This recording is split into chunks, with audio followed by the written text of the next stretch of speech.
Somewhere between 70,000 and 100,000 years ago, our species came closer to disappearing than most people realize. Not from a meteor, not from a war, from something quieter and far more dangerous. Some scientists believe the entire human population on Earth may have dropped to just a few thousand individuals, a number so small that a single bad flu season today would outnumber the survivors. If that's true, it means every person alive right now, all 8 billion of us, descends from a tiny group of people who almost didn't make it. So what nearly wiped us out? And how do we even know this happened? Tens of thousands of years before anyone was writing anything down? There's no written record from this period. No survivors left behind a diary. Everything we know comes from piecing together clues scattered across genetics, geology, and archaeology. Clues that, on their own, might seem unrelated, but together tell a story about a species that came within a hair's breadth of never making it to the present day. Let's dig into it. The clue, hidden in our DNA. Here's the strange part. We don't know about this near extinction from fossils or ruins. We know about it from something much smaller, our genes. In the 1990s, geneticists began comparing human DNA from populations all over the world, from Scandinavia to Papua New Guinea to the Kalahari Desert, and they found something odd. Compared to other great apes, humans have remarkably little genetic diversity. Chimpanzees, who number in the hundreds of thousands, not billions, actually have more genetic variation among themselves than all 8 billion humans on Earth combined. That's strange for the most successful species on the planet. If we'd been thriving and spreading for hundreds of thousands of years, our gene pool should be wildly diverse. Instead, it looks like the gene pool of a species that went through something. A filter, a squeeze, a moment where almost everyone died and only a small group carried the species forward. Geneticists call this a population bottleneck. Picture an hourglass. A wide population funnels down into a narrow neck, and only what fits through the neck continues on the other side. Everything that didn't make it through, genetically speaking, is gone forever. Based on mutation rates and genetic modeling, many researchers estimate that around 70,000 years ago, the entire breeding population of Homo sapiens may have shrunk to somewhere between 3,000 and 10,000 individuals, smaller than a small town today, possibly the entire human race. And this isn't just one study or one lab's opinion. Multiple independent lines of evidence point the same direction.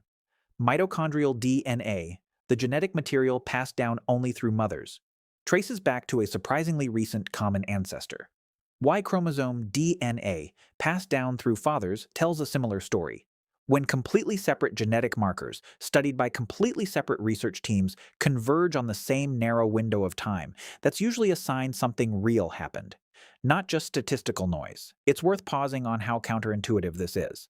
We think of evolution as a slow, steady march of expansion. More individuals, more diversity, more branches on the tree, but the human story includes at least one moment where that tree was pruned down to almost nothing, and everything alive today grew back from that narrow trunk. The volcano theory. So what could cause a squeeze like that? The most famous explanation is a single catastrophic event, the eruption of a supervolcano called Toba on the island of Sumatra, roughly 74,000 years ago. Toba wasn't just a big eruption. It was one of the largest volcanic events in the last 2 million years, ejecting an estimated 2,800 cubic kilometers of material into the atmosphere.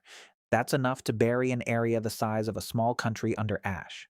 The theory, first proposed by anthropologist Stanley Ambrose in the 1990s, is that Toba threw so much ash and sulfur into the atmosphere that it triggered a volcanic winter. Years, maybe up to a decade, of dramatically cooler temperatures, reduced sunlight, and collapsing plant life. For early humans living as hunter-gatherers entirely dependent on the plants and animals around them, a decade of disrupted climate could have been catastrophic. Food sources would have failed. Small, scattered populations across Africa could have been pushed to the brink. Ice cores from Greenland and ash layers found as far away as Africa and India confirmed Toba's eruption was massive and its ash spread globally. That part isn't in dispute, whether its climate effects were severe or long enough to cause a population collapse. That's where scientists disagree.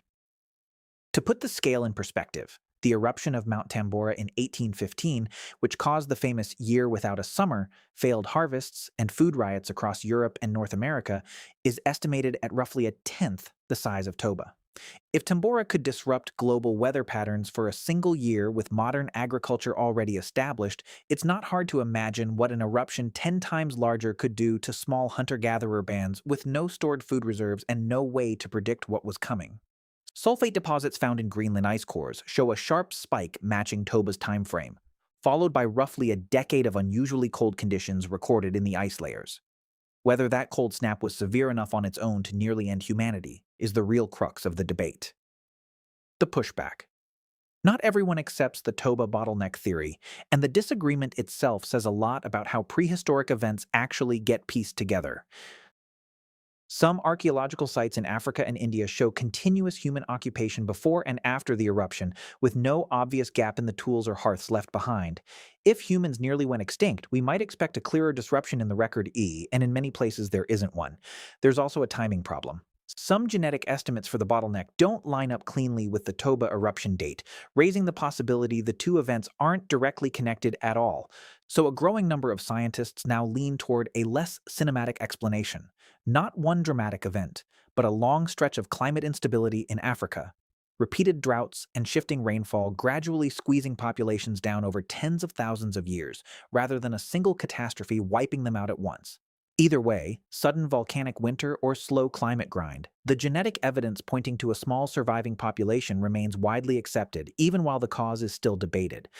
There's also a third camp worth mentioning. Some researchers question whether the bottleneck was quite as extreme as the earliest estimates suggested.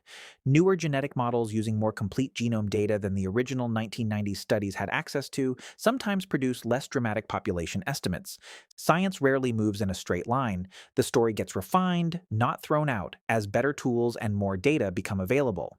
The core idea that humans passed through a genetic squeeze at some point in our deep past has held up remarkably well even as the specific numbers and causes continue to be debated.